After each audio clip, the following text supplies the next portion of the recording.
Jaalaan Waaqayyoo kan xumuran qabne nuuf jecha nama ta'e akka jireenya dhabneef karaani irratti kan nuuf kenne gonfoo xumura jaalalaa agarsiise nuufoo. Jaalaan Waaqayyoo kan xumuran qabne nuuf jecha nama ta'e akka jireenya dhabneef karaani irratti kan nuuf kenne gonfoo xumura jaalalaa agarsiise nuufoo.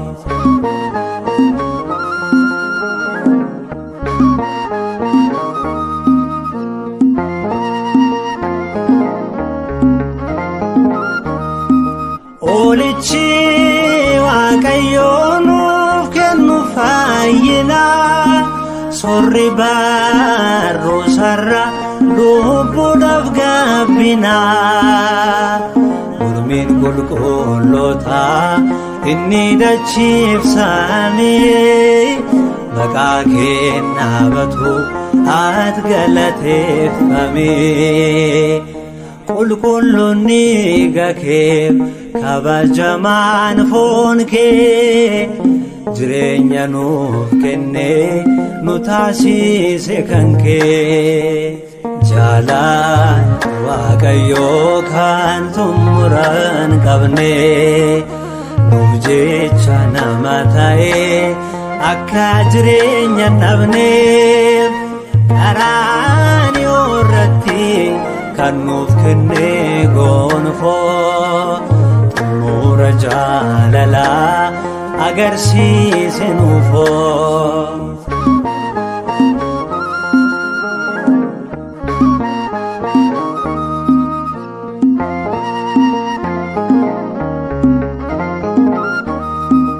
Ixaanni mana keenya foolii gaarii kadhaa keenya fuudhee geessaaree yaamee luba Zakkaariyaas kan fudhattee faarsaa maqaa kee Waaqa koo barumaan faarsaa.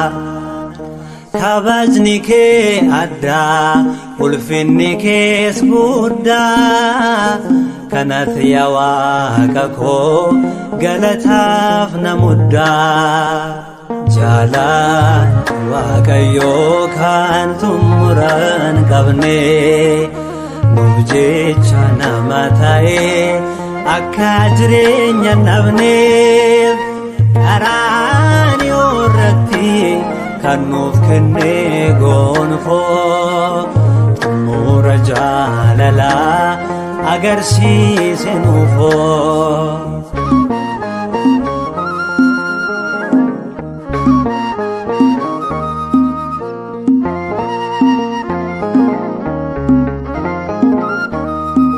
Fooniin nu kubsatee du'ee awwaalame qulqulluu nuuf godhe jireenya faallame guyyaa sadii booddee du'aa mo'ee kaa'ee ifa nutti uwwisee ofiif ifa ta'ee. Ati nuuf jireenya addunyaaf ifaa qajeelchi nu dursi nuufis ta'ii bifaa. Jaalaan Waaqayyoo kan xumuran qabne nuuf jecha nama ta'e akka jireenya dhabneef karaani irratti kan nuuf kenne gonfoo xumura jaalalaa agarsiise nuufoo.